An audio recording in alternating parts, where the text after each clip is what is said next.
श्री कृष्ण को गोवर्धन नाथ के रूप में पूजने का त्योहार है। कहते हैं कि जो व्यक्ति गोवर्धन पूजा के दिन भगवान श्री कृष्ण के इस रूप की पूजा करता है, उसके सारे कष्ट दूर हो जाते हैं। दिवाली के ठीक दूसरे दिन गोवर्धन पूजा का प्रचलन है।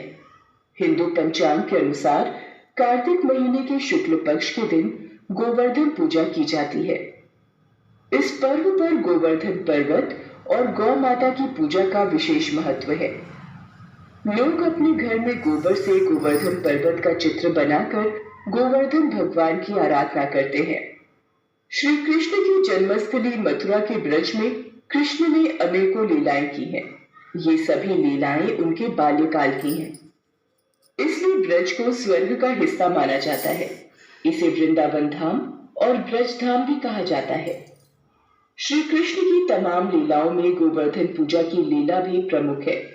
कहा जाता है कि एक दिन बाल्यकाल में नटखट कान्हा ग्वाल बालों के साथ खेलकर घर आए तो माँ यशोदा घर में पकवान बना रही थी।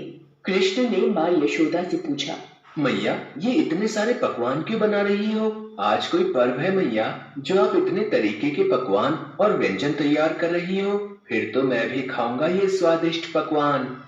अभी नहीं कान्हा, ये पकवान स्वर्ग के देवता इंद्र के लिए हैं। पहले उन्हें भोग लगाया जाएगा, उसके बाद ही बाकी लोगों को खाना खिलाया जाएगा। नहीं तो इंद्रदेव नाराज हो जाएंगे और बारिश नहीं होगी, जिससे जमीन बंजर हो जाएगी और लोगों को अनाज नहीं मिलेगा। 7 बरस के नन्हे कान्हा पहले तो माँ यशोदा की बातों को ध्यान से सुनते रहे। फिर वो यशोदा माँ से बोले, मैया क्या आपने कभी इंद्र देवता को देखा है? क्या वो कभी आपके सामने आए हैं? नहीं कान्हा, मैंने उन्हें देखा तो नहीं है, लेकिन उनकी वजह से ही ब्रज में हरियाली है और इंद्र देवता ही हमारे ब्रज में वर्षा करते हैं। इसलिए सभी ब्रजवासी आज इंद्र देवता की पूजा के भोग के लिए अपने अपने घरों में पकवान बना रहे हैं। माँ, इस बार आप मेरे द्वारा बताए भगवान की पूजा करो, जो आपको दिखाई भी देगा और आपसे पकवान भी मांग कर खाएगा। पर लल्ला, ऐसा कैसे हो सकता है? तभी नंद बाबा आ जाते हैं। क्या बातें हो रही हैं? यशोदा, तुम दोनों माँ बेटों के बीच में क्यों कन्हैया? आज फिर से किसी का माखन चुरा कर खाया है क्या? या फिर किसी गोपी ने तुम्हारी शिकायत यशोदा से की है? नहीं था कि इंद्र देवता की जगह गोवर्धन भगवान की पूजा करेंगे तो वो आप लोगों के हाथ के बने पकवान स्वयं मांग कर खाएंगे और देखना, मेरे बताए देवता को पकवान भोग लगाने से इस बार अपने ब्रिज में पहले से भी अधिक वर्षा होगी। पर कान्हा, कई वर्षों से हम इंद्र देवता की पूजा करते आ रहे हैं। क्या ब्रजवासी इस बार तुम्हारे बताए देवता की पूजा करेंगे या तुम्हारी बात मानेंगे? एक बार हमें उनसे भी बात करनी होगी कान्हा।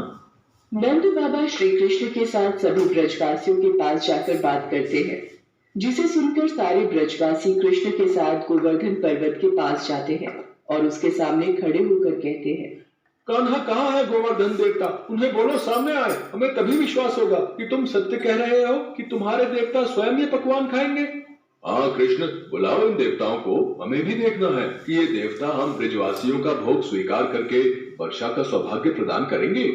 कान्हा ने जब देखा कि सभी ब्रजवासी चिंता में व्याकुल हो रहे हैं तो उन्होंने गोवर्धन भगवान को आवाज लगाई, हे गोवर्धन नाथ, सभी ब्रजवासी आपको भोग लगाने को पकवान और व्यंजन लाए हैं। आप प्रकट होकर इन सभी ब्रजवासियों का भोग ग्रहण कीजिए और अपना आशीर्वाद प्रदान कीजिए।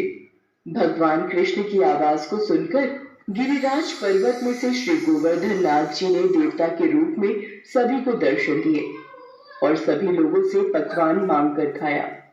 हे कृष्ण, आपकी धरती पर मुझे ये गर्वित स्थान प्राप्त हुआ है। इसके लिए मैं सदियों तक आपका आभारी रहूंगा। मेरा प्रणाम स्वीकार कीजिए प्रभु। और आज आप सभी के द्वारा खिलाए गए स्वादिष्ट पकवान खाकर मैं तृप्त हो गया हूँ। मैं सदैव ब्रजवासियों की सहायता के लिए तत्पर रहूंगा नारायण।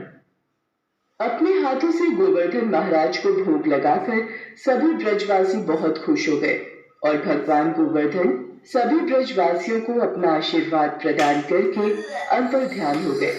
सभी ब्रजवासी खुशी खुशी घर आ गए, लेकिन जब ये बात इंद्रदेव को पता लगी तो वो नाराज हो। कान्हा, हमारी